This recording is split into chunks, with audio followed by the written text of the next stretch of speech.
शुभारंभ कर मुख्यमंत्री धामी ने की खरीदारी। कहा त्योहारों में स्थानीय उत्पादों को प्राथमिकता दें। बोले स्थानीय उत्पादन खरीदने से मजबूत होगी मातृशक्ति। उत्तराखंड में स्वाइन फ्लू की दस्तक से अलर्ट हुई जारी। अकेले देहरादून में मिले सबसे ज्यादा मरीज। सीएम धामी ने दिए सख्त निर्देश। कहा स्वास्थ्य सेवाएं हो पूरी तरीके से दुरुस्त। हल्द्वानी में चीनी की महंगाई पर कांग्रेस का फीकी चाय प्रदर्शन। जमाखोरी पर तुरंत कार्रवाई की उठी मांग नहीं मानने पर भी बड़े आंदोलन की चेतावनी। देहरादून में पुलिस को operation night strike drink and drive में 21 लोग गिरफ्तार किए गए। नियम तोड़ने पर 55 वाहन सीज।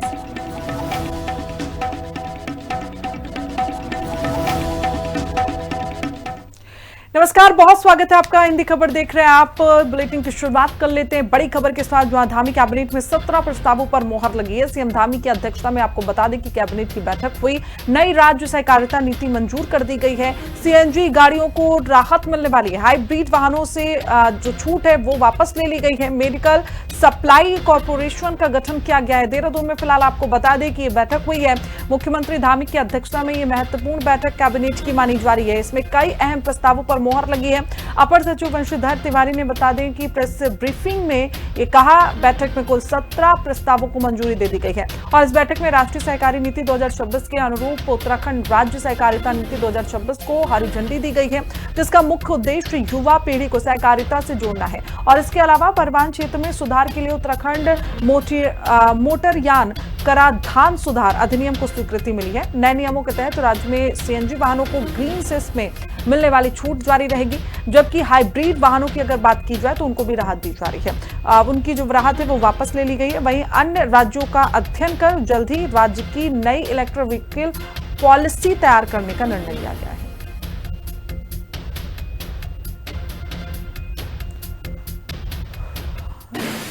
फिर है आपका ऊर्जा विभाग का।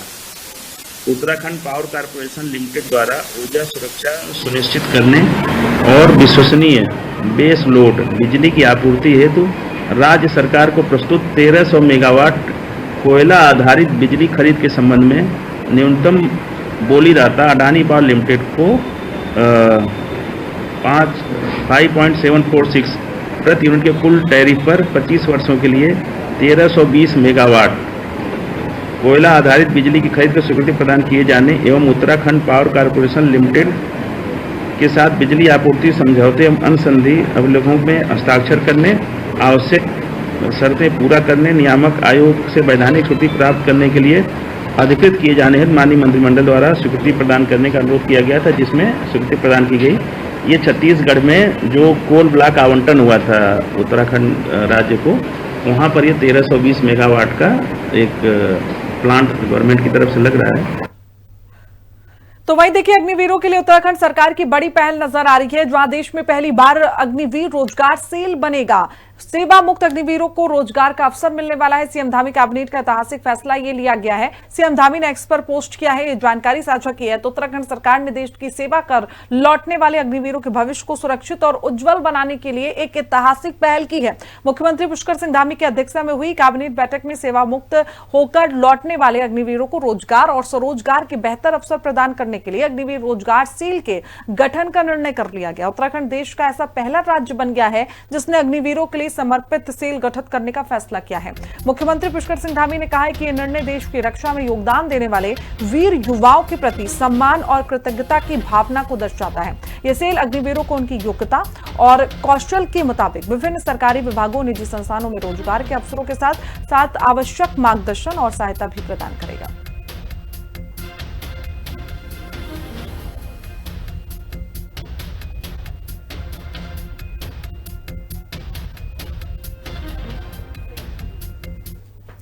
उधर मुख्यमंत्री पुष्कर सिंह धामी ने आगामी त्योहारों के मद्देनजर प्रदेशवासियों से वोकल फॉर लोकल के संकल्प को मजबूत करने और स्थानीय उत्पादों की खरीद को प्राथमिकता देने की अपील की है।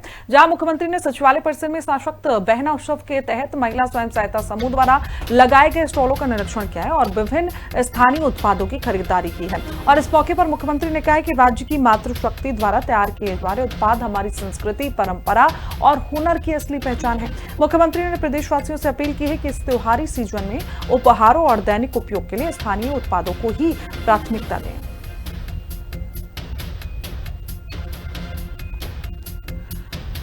तो चलिए आगे बढ़ेंगे। एक और बड़ी जानकारी, जहां उत्तराखंड में स्वाइन फ्लू की दस्तक नजर आ रही। 31 मरीजों में स्वाइन फ्लू की पुष्टि की गई है। देहरादून में आपको बता दें कि सबसे ज्यादा मरीज मिले हैं, जहां स्वास्थ्य विभाग ने एडवाइजरी भी जारी कर दी है। इलाज के लिए नई एसओपी तैयार कर ली गई है। मुख्यमंत्री धामी के निर्देश यहां पर नजर आए और मुख्यमंत्री धामी ने सख्त निर्देश दिए हैं। देश के कई राज्यों के बाद अब उत्तराखंड में भी देखिए स्वाइन फ्लू का जो खतरा है वो मंडराने लगा है। अगस्त महीने में ही प्रदेश भर में 31 मरीजों में स्वाइन फ्लू की पुष्टि हुई है और जिसमें से अधिकतर मामले अकेले केवल देहरादून से सामने आए हैं।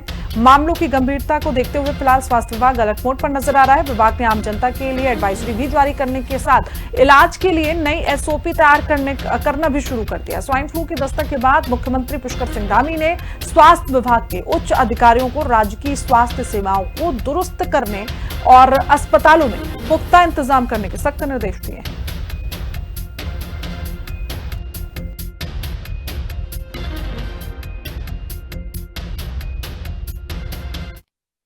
सा चूँकि बरसात भी है, संक्रमण बढ़ रहा है और viral fever, swine flu, dengue का भी खतरा है, इसलिए सभी स्वास्थ्य विभाग और सभी को कहा है कि इस पर एक एडवाइजरी जारी करके उस पर कार्रवाई करें। तो देखिए उत्तराखंड में लगातार जो स्वाइन फ्लू का खतरा है वो मंडराता हुआ नजर आ रहा है। पूरे अगस्त महीने की अगर बात करें तो 32 मामले उत्तराखंड से सामने आए और सबसे ज्यादा मामले देहरादून से नजर आए हैं और इसको लेकर अब स्वास्थ्य विभाग ने एडवाइजरी भी जारी कर दी है। स्वास्थ्य विभाग पूरी तरीके से अलर्ट नजर आ रहा है। इलाज के लिए फिलहाल आपको बता दें कि एसओपी भी तैयार कर ली गई है। तो ये बड़ी अपडेट है, जहां इलाज के लिए एसओपी तैयार हो चुकी है। मुख्यमंत्री पुष्कर सिंह धामी ने भी अधिकारियों को सख्त निर्देश जारी कर दिए हैं। लगातार पूरे देश में इस वक्त स्वाइन का जो खतरा है वो बढ़ रहा है और अब ये खतरा उत्तराखंड में भी मंडराता हुआ नजर आ रहा है। उत्तराखंड में आपको बता दें कि स्वाइन फ्लू की दस्तक हो चुकी है। 32 मरीज जो हैं वो उत्तराखंड में मिले हैं। 31 मरीजों में स्वाइन फ्लू की पुष्टि कर ली गई है और सबसे ज्यादा मामले देहरादून के हैं। अब इसके बाद फिलहाल इन मरीजों के बाद इन 31 मामलों के बाद आपको बता दें कि पूरी तरीके से जो विभाग है वो अलर्ट नजर आ रहा है। अस्पतालों में भी इंतजाम किए गए हैं और ऐसे में अस्पतालों ने एसओपी भी तैयार कर ली है। स्वास्थ्य विभाग ने एडवाइजरी भी जारी कर दी है ताकि ये मामले और ज्यादा उत्तराखंड में ना नजर आए। उधर हरिद्वार में बीजेपी का विरोध प्रदर्शन देखने को मिला, जहां आपको बता दें कि एसआईआर प्रक्रिया में बाधा डालने का आरोप यहां पर लगाया गया है। डीएम कार्यालय पहुंचकर जमकर नारेबाजी करते हुए नजर आए। जिला अधिकारी को ज्ञापन सौंपा गया है। एसआईआर प्रक्रिया सुचारू करने की मांग की गई है। हरिद्वार में निर्वाचन से जुड़ी एसआईआर प्रक्रिया को लेकर भारतीय जनता पार्टी और कांग्रेस के बीच राजनीतिक टकराव बढ़ गया है। भाजपा कार्यकर्ताओं ने कांग्रेस पर एसआईआर प्रक्रिया में बाधा डालने का आरोप लगाते हुए जिला अध्यक्ष आशुतोष शर्मा के नेतृत्व में जोरदार विरोध प्रदर्शन किया। कार्यकर्ताओं ने कलेक्ट्रेट पहुंचकर कांग्रेस के खिलाफ जमकर नारेबाजी की और जिलाधिकारी को ज्ञापन सौंपा गया। भाजपा नेताओं ने मांग की है कि निर्वाचन प्रक्रिया को बिना किसी व्यवधान के सुचारू रूप से आगे बढ़ाया जाए। प्रदर्शन में नगर पालिका शिवालिक नगर के अध्यक्ष राजीव शर्मा समेत बड़ी संख्या में पार्टी के जो कार्यकर्ता हैं वो मौजूद नजर आए। देखिए, कांग्रेस का कभी भी लोकतंत्र में विश्वास नहीं था। ये अकेला दल है जिसने लोकतंत्र की हत्या इस देश में की।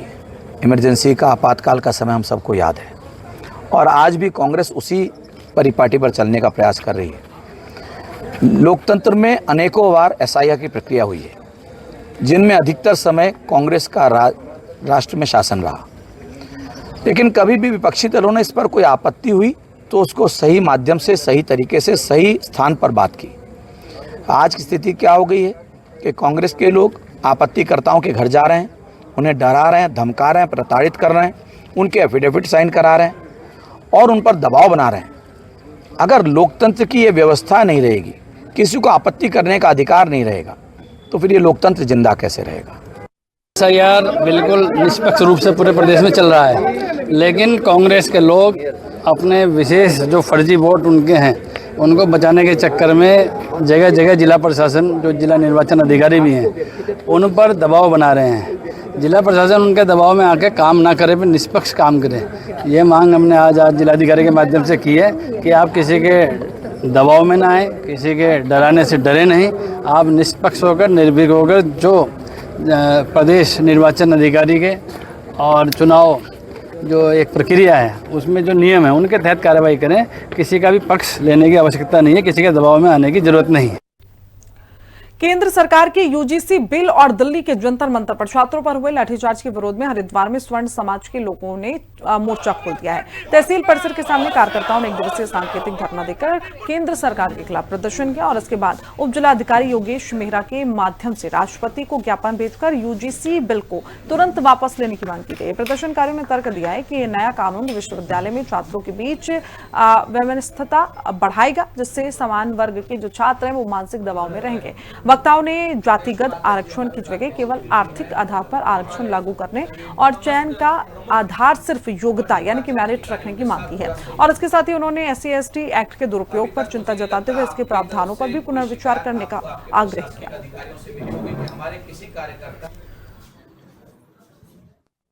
मैं ये चाहता हूँ कि मोदी जी हमें बताएं योग्यता ही केवल चयन का आधार क्यों नहीं है। स्वर्ण समाज इस देश का जो है कोई नागरिक नहीं है कि जो उसकी सुनवाई नहीं है। संविधान में जब सबका बराबर अधिकार है तो आरक्षण से देश महान नहीं बनेगा। मोदी जी आपने कहा था सबका साथ सबका विकास, इसलिए हमने आपको 3 बार मौका दिया। और अगर आप अब भी ये चाहते हैं कि -40 का लड़का जो है डॉक्टर बन के इलाज करे और -40 का इंजीनियर बन के पुल बनाए तो इस देश का विकास तो होगा ही नहीं। मोदी जी हमारा आपसे कहना है, पहले भी आप देख चुके हैं, डाटा निकलवा लीजिए। 95% SC एक्ट में जितने भी मुकदमे हुए हैं वे सब फर्जी पाए गए हैं। ये हमारे बच्चों को यूनिवर्सिटीज में जाने से रोक देगा। हमारा बच्चा घर से ही डर जाएगा कि यार जाऊंगा मैं पढ़ने के लिए और वहां लगेगा मुकदमा, वो पढ़ने ही नहीं जाएगा। तो हमारे बच्चों को पढ़ाई से रोकने के लिए कानून लाया गया है। पहले आप आरक्षण लेके आए, भाई जब आपने पढ़ाई में आरक्षण दे ही रखा है और सारे काम आप करवा रहे हैं तो आप और आगे किस चीज तक लेना चाहते हैं। और जब आप आरक्षण देना ही चाह रहे हैं तो आप अच्छे से अपना करके उन्हें एक साथ दे के निपटाइए काम को। आर्थिक आधार पर दीजिए आरक्षण। जिस क्रिमिनल को पहले ही आरक्षण मिल चुका है, जिस घर में 4-4, 5-5 व्यक्तियों को सरकारी नौकरी है, उस आदमी को और कितना आगे बढ़ रहे बात देहरादून की, जहां बीजेपी ने आपको बता दें कि लिस्ट जारी कर दी है। बीजेपी ने प्रदेश प्रवक्ताओं की लिस्ट जारी की है। चुनावों को देखते हुए कुछ नए प्रवक्ता बनाए गए हैं। हरक सिंह रावत की बहू अनुकृति आपको बता दें कि प्रवक्ता बनाई गई है। शादाब शम्स को फिर से प्रवक्ता बनाया गया है। रविंद्र जुगरान, राजेश शुक्ला को प्रवक्ता बनाया गया है। सत्यवीर सिंह, मनोज जखमोला, विश्वजीत नेगी प्रवक्ता बनाए गए हैं।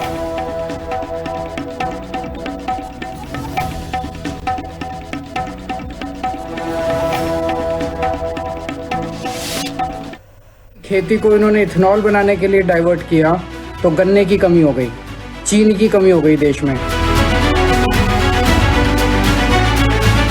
एक बहुत ज्यादा दाम बढ़ गए हैं, इतना नहीं बढ़ना चाहिए।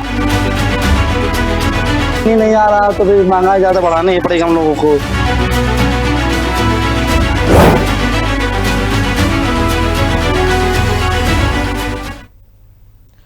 हल्द्वानी में कांग्रेस का अनोखा प्रदर्शन देखने को मिल रहा है। लोगों को आपको बता दें कि फीकी चाय यहां पर कांग्रेस के कार्यकर्ता पिलाते नजर आए। चीनी के बढ़ते दामों का विरोध यहां पर किया गया। जमाखोरी पर कार्रवाई की मांग यहां पर उठाई गई है। मांग न मानने पर आंदोलन की चेतावनी दी गई है। त्योहारी सीजन से ठीक पहले चीनी की बढ़ती कीमतों को लेकर उत्तराखंड में फिलहाल सियासत गर्माती हुई नजर आ रही है। हल्द्वानी के बुद्ध पार्क में कांग्रेस ने चीनी के दामों में बेतहाशा बढ़ोतरी के खिलाफ एक अनोखा विरोध प्रदर्शन कर दिया है। प्रदर्शन के दौरान कांग्रेस कार्यकर्ताओं ने आम लोगों को फीकी चाय पिलाकर केंद्र और राज्य सरकार पर जमकर निशाना साधा। हल्द्वानी विधायक सुमित हृदय के नेतृत्व में हुए इस प्रदर्शन में कांग्रेस नेताओं ने आरोप लगाया कि सरकार जमाखोरी और कालाबाजारी रोकने में पूरी तरीके से नाकाम रही है, जिससे आम जनता का बजट बिगड़ चुका है। पार्टी ने चेतावनी दी है कि यदि चीनी और रसोई की जरूरी वस्तुओं की कीमतों पर जल्द नियंत्रण नहीं पाया गया तो प्रदेश भर में उग्र आंदोलन किया जाएगा। कि भैया महंगाई कम करो। मैं स्मृति ईरानी जी का वीडियो देख रहा था, उसमें कह रही थी कि 13 रुपए किलो चीनी हो जाएगी। भाजपा सरकार में 70 रुपए पे पहुंचा दिया आपने। और जिस प्रकार से सारा गन्ना एथेनॉल में आपने डाल दिया है, अभी तो चीनी मुझे लग रहा है पेट्रोल के दाम के बराबर ना हो जाए कुछ दिनों में। तो इसलिए ये चाय फीकी जो है बड़ा संकेत है कि जो फीके दिन है और फीकी इनकी जो सोच है उसको दर्शाती है। और यही हम जनता को पिला रहे फीकी चाय, क्योंकि अब चाय भी फीकी पीनी पड़ेगी। त्योहारों में भी चीनी ढंग से इस्तेमाल करनी पड़ेगी। आप कह रहे थे कि चीनी को लेकर, अरे चीनी तो है ही नहीं देश में, ना चीनी है ना मिठास है। ये इस देश के अंदर किसी भी जनता को सुखी देख ही नहीं सकते। ये तो इसी उधेड़-बुन में रहते हैं 12-15 सालों से कि देश की जनता परेशान कैसे हो। इन्होंने पेट्रोल के दामों को कम तो करना नहीं था, उल्टा इन्होंने जो गन्ना है एथेनॉल बनाने के लिए वो गन्ना सब वहाँ चला गया। तो अब चीनी तो है नहीं, जब देश में चीनी नहीं होगी तो क्या इस देश की हालत होगी। चीनी और नमक इस देश के सबसे बड़े सोर्स हैं। अगर जहाँ चीनी और नमक नहीं है तो समझ लीजिए कि देश की अर्थव्यवस्था चौपट है। आ रहे हैं और मीडिया के माध्यम से भी हो रहा है, चैनलों में चल रहा है, सभी जगह अखबारों में भी आ रहा है। और जैसा कि ये हमारी भाजपा की जो भ्रष्ट सरकार है, जो 13 रुपये किलो चीनी हुआ करती थी, आज वो 70 रुपये किलो चीनी इनने बना दी। कहीं ना कहीं इनकी अपनी मिली भगत है और अपने हिसाब से ये सत्ता को चलाना चाहते हैं। इससे हमारा जो चीनी महंगी हुई है, गरीब तबके का आदमी चीनी लेने के लिए मोहताज हो रहा है। जो बिजनेसमैन है, जिनकी मिठाइयों की दुकानें हैं, कारोबारी लोग हैं, कहीं ना कहीं उनको भी इससे नुकसान हो रहा है। तो ये बहुत ही गलत तरीका इनने जो अपनाया है। आज ये मतलब बहुत छोटे चीनी का जो माध्यम है, चाय रोज की मर्रा की चीजें होती है, उसमें कौन आदमी चाय पिएगा। लेबर आदमी जो होता है वो बेचारे को दिन भर की थकान के लिए एक कप चाय की जरूरत होती है, और चीनी इतनी महंगी कर दी है तो गरीब आदमी अपनी जेब से जो पैसा कमाएगा उससे चीनी भी वो नहीं ला सकता है। तो ये हालत आज भाजपा सरकार ने ये कर दी है। विकासनगर में कांग्रेस का विरोध प्रदर्शन देखने को मिल रहा है। बीजेपी सरकार का पुतला फूंका गया है। चीनी की महंगाई पर तीखा हमला बोलते हुए यहां पर विपक्ष नजर आ रहा है। ऐसे में नव प्रभात ने एथेनॉल से वाहन खराब होने का जिक्र भी किया है। महंगाई पर उग्र आंदोलन की चेतावनी भी उनकी ओर से दी गई है। तो देहरादून के विकासनगर में आपको बता दें कि चीनी की बढ़ती कीमतों और महंगाई के खिलाफ कांग्रेस ने मोर्चा खोल दिया है, जहां जिला अध्यक्ष संजय किशोर के नेतृत्व में दर्जनों कार्यकर्ता तिलक भवन पर एकत्रित हुए और सड़कों पर उतरकर जमकर प्रदर्शन करते हुए नजर आए। कार्यकर्ताओं ने मुख्य बाजार में विरोध रैली निकालते हुए अग्रसेन चौक पर भाजपा सरकार का पुतला फूंका। प्रदर्शन में पहुंचे पूर्व कैबिनेट मंत्री नव प्रभात ने सरकार की नीतियों पर सवाल उठाए। उन्होंने आरोप लगाया कि पेट्रोल में एथेनॉल मिलाने से जनता की गाड़ियां खराब हो रही हैं। तो वहीं बाजार में चीनी की कमी से इसके दाम बेतहाशा बढ़ रहे हैं। उन्होंने चेताया कि यदि महंगाई पर रोक नहीं लगी तो कांग्रेस उग्र आंदोलन करेगी। देखिए, ये तो एक लोगों के सामने वास्तविकता है कि चीनी, गुड़ और चावल जैसी चीजें जो हर व्यक्ति उपयोग करता है, उसके दाम किस तरीके से बढ़ रहे हैं। ये कोई प्राकृतिक आपदा से नहीं हुआ, ये सरकार की गलत नीतियों से, उनके गलत रवैये से हुआ है। वो केवल उद्योगपतियों का संरक्षण करना चाहते हैं, वो इस देश की आम जनता की कठिनाइयों को नहीं देखना चाहते हैं, और इसी का विरोध करने के लिए हम यहाँ एकत्रित हुए। अगर एथेनॉल मिक्स करना था तो सबसे पहले लोगों की मोटरसाइकिल, लोगों की कार की सुरक्षा को सुनिश्चित किया जाना चाहिए था, और ये व्यवस्था की जानी चाहिए थी कि किसी भी खेती के उत्पाद का प्रयोग इस काम में उस हद तक किया जाए जिससे कि एक आम उपभोक्ता को प्रताड़ित न होना पड़े। जैसे आप रूप से जिस प्रकार से हर मोर्चे पर सरकार फेल है, और आज जिस प्रकार से देश के अंदर महंगाई बढ़ रही है, चीनी के दाम जो कभी किसी आम आदमी ने सोचा भी नहीं था, 70 रुपए से पार हो गए हैं। पेट्रोल तो पहले से ही था, अब इन्होंने गन्ने का यूज एथेनॉल में करा, जिससे गाड़ियां भी लोगों की खराब हो रही हैं, माइलेज कम आ रहे हैं, और उसके बाद न किसान को फायदा हुआ, न आमजन को फायदा हुआ। चीनी के दाम आज जो 5 किलो चीनी घर में ले जाना चाहता था, उसे वो 2 ही किलो बेचारा लेके जा रहा है। त्योहार का सीजन है, किस प्रकार से सरकार ये अपनी नीति और नियत जिसकी साथ नहीं है, किस प्रकार से नीतियां बनाती है, ये फेल है। और आज हम उन आम जनों की लड़ाई, कांग्रेस के जन सड़कों पर लड़ रहे हैं। मैं चीनी की बात करूं, मैं प्याज, दाल, ऐसी कोई वस्तु नहीं है जिसका सरकार पर नियंत्रण हो, और लगातार महंगाई सरकार बढ़ा रही है। हम आम जन से अपील करेंगे कि ऐसी सरकार को जो जन विरोधी हो, उसे उखाड़ फेंकने का काम करें। ऋषिकेश में कांग्रेस का जोरदार प्रदर्शन देखने को मिला। बीजेपी सरकार का पुतला फूंका गया है। पेट्रोल और चीनी की महंगाई पर जबरदस्त विपक्ष यहां पर सरकार को घेरता हुआ नजर आए। इथेनॉल नीति की समीक्षा की मांग भी की गई है। विपक्ष की ओर से दाम नियंत्रित न होने पर चेतावनी भी जारी की गई है। तो ऐसे में देखिए, ऋषिकेश में पेट्रोल, चीनी और रसोई से जुड़ी जरूरती जो वस्तुएं हैं, उनकी बढ़ती कीमतों के खिलाफ कांग्रेस ने मोर्चा खोल दिया है। महानगर कांग्रेस कमेटी के तत्वाधान में आक्रोशित कार्यकर्ताओं ने केंद्र और राज्य सरकार की नीतियों के खिलाफ जोरदार प्रदर्शन किया और भाजपा सरकार का पुतला फूंका। प्रदर्शन का नेतृत्व कर रहे महानगर अध्यक्ष ललित मोहन मिश्र और महिला अध्यक्ष पुष्पा मिश्रा ने कहा कि भाजपा की गलत आर्थिक नीतियों के कारण आम जनता का बजट पूरी तरीके से बिगड़ चुका है। तो वहीं प्रदेश कांग्रेस महासचिव जयेंद्र रमोला और दीप शर्मा ने एथेनॉल नीति पर सवाल उठाते हुए कहा कि गन्ने के अत्यधिक इस्तेमाल से चीनी की किल्लत और दाम बढ़ रहे हैं। कांग्रेस नेताओं ने चेतावनी दी है कि यदि जल्द ही समीक्षा कर कीमतें जो हैं वो नियंत्रित नहीं हुई तो उग्र आंदोलन किया जाएगा।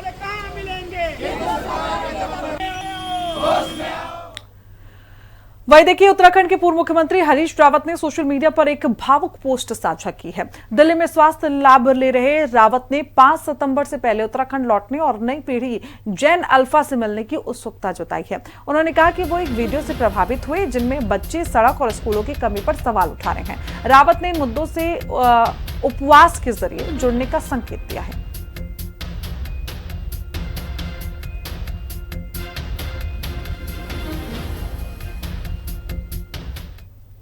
गोविंद बल्लभ पंत कृषि एवं प्रौद्योगिकी विश्वविद्यालय पंतनगर और उत्तराखंड बीच एवं तराई विकास निगम ने अपने पुराने संबंधों को पुनर्जीवित करने के लिए एक बड़ी पहल की है। जहां 6 अगस्त 2026 को देहरादून में हुई निगम की बोर्ड बैठक में यह तय किया गया कि विश्वविद्यालय विभिन्न फसलों के फाउंडेशन सीड्स का उत्पादन कर निगम को उपलब्ध कराएगा। कुलपति प्रोफेसर डॉक्टर शिवेंद्र कुमार कश्यप ने बताया कि पंतनगर की गुणवत्तापूर्ण बीज उत्पादन की पहचान को और मजबूत किया जाएगा।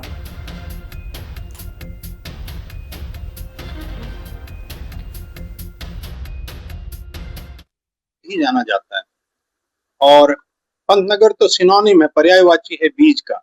सारे देश दुनिया में जब पंतनगर बोलते हैं तो पंतनगर के बीज बोलते हैं। एक बड़ी उपलब्धि रही कि इस बार उत्तराखंड बीज एवं तराई विकास निगम की इस बार की बोर्ड की बैठक हुई, जिसमें सबने मिलकर यह निर्णय किया, राज्य सरकार से कृषि सचिव और बाकी सभी अधिकारियों के मध्य के जो तराई विकास निगम पीडीसी जितना बीज अगले वर्ष के लिए बीज का टारगेट जो उन्होंने लिया है उसमें से एक बड़ा अंश विश्वविद्यालय की भूमि पर उत्पन्न किया जाए। पहले भी ये मॉडल था जो बीच में किन्हीं कारणों से खत्म हो गया था। तो इस समय में जो गेहूं की जो सामान्य प्रजातियां हैं, गेहूं की जो पर्वतीय प्रजातियां जिसकी रिक्वायरमेंट है उसका 25% हिस्सा पंतनगर के अपने फार्म पर, अपने रिसर्च सेंटर्स पर पैदा करके टीडीसी को दिया जाए। हल्द्वानी विधानसभा क्षेत्र में मतदाता सूची के पुनरीक्षण और दावों आपत्तियों के निस्तारण का कार्य अंतिम चरण में है। सिटी मजिस्ट्रेट एपी वाजपेयी ने बताया कि 14 जुलाई को मतदाता सूची के प्रकाशन के बाद 13 अगस्त तक आपत्तियां मांगी गई थी। नो मैपिंग और अन्य तकनीकी समस्याओं से जुड़ी सुनवाइयों का रोस्टर के मुताबिक निस्तारण किया जा रहा है। अब तक लगभग 80% मामलों की सुनवाई पूरी हो चुकी है। प्रक्रिया को पारदर्शी बनाने के लिए हर सोमवार को सभी राजनीतिक दलों के साथ बैठक की जा रही है ताकि किसी भी पात्र नागरिक की समस्या का समयबद्ध समाधान हो सके।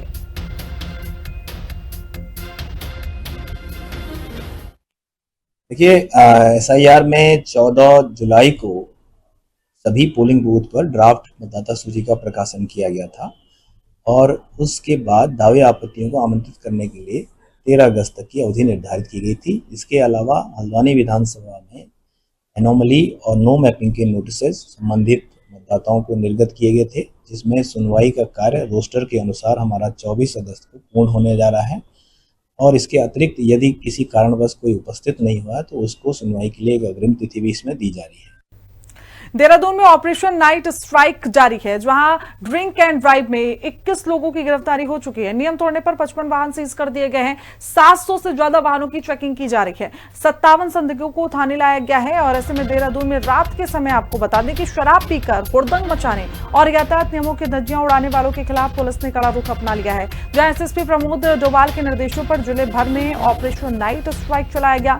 एसपी सिटी के नेतृत्व में चले इस विशेष अभियान में पुलिस ने सभी थाना क्षेत्रों में देर रात तक गहन चेकिंग की है। कार्रवाई के दौरान पुलिस ने ड्रिंक एंड ड्राइव के मामले में 21 लोगों को गिरफ्तार किया, जबकि नियम तोड़ने पर 55 वाहनों को सीज कर दिया गया है और इसके अलावा 53 चालकों का चालान कर 32,500 रुपए का जुर्माना वसूला गया और 47 वाहनों के कोर्ट चालान किए गए हैं। अभियान के तहत 700 से ज्यादा वाहनों को रोककर 900 से ज्यादा लोगों से पूछताछ की गई है, जिनमें से 57 संदिग्धों को थाने लाया गया। एसएसपी ने साफ कर दिया है कि हुड़दंगियों के खिलाफ ये सख्ती आगे भी इसी तरीके से जारी रहेगी।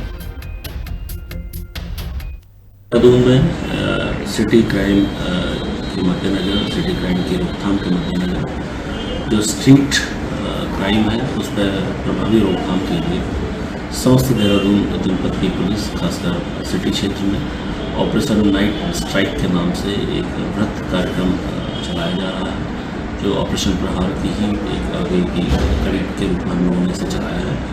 जिसमें रात के समय अनावश्यक रूप से घूम रहे लोगों, खासकर ऐसे जो शराब पी के या अति तेज गति से वाहन चलाने और एक्सीडेंट की घटनाएं जो बार बार संज्ञान में आ रही थी, या कुछ छात्रों द्वारा आपस में झगड़ा करने और गोलीबारी की भी घटनाएं इस बीच हमारे समक्ष आई थी।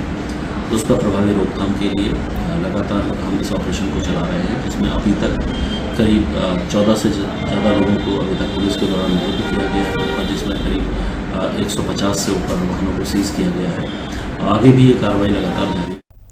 तो चलिए आगे बढ़ रहे हैं और बात मसूरी की कर लेंगे, जहां मैगी पॉइंट के पास भूस्खलन देखने को मिला। मसूरी देहरादून मार्ग बंद हो गया है पूरी तरीके से। 1 घंटे में आपको बता दें कि रास्ता खुला, दोनों तरफ लंबी लंबी कतारें यहां पर गाड़ियों की नजर आए। स्थायी इलाज की मांग भी लगातार यहां पर लोग उठा रहे हैं। पहाड़ों में देखिए लगातार बारिश हो रही है और इसी के कारण मसूरी देहरादून मार्ग पर भूस्खलन का सिलसिला जारी है। सोमवार को मैगी पॉइंट के ऊपर अचानक पहाड़ का एक बड़ा सा हिस्सा दरक गया, जिससे भारी मात्रा में मलबा और बोल्डर मुख्य सड़क पर आ गिरे। सड़क बंद होने से मार्ग के दोनों ओर वाहनों की लंबी कतारें लग गई।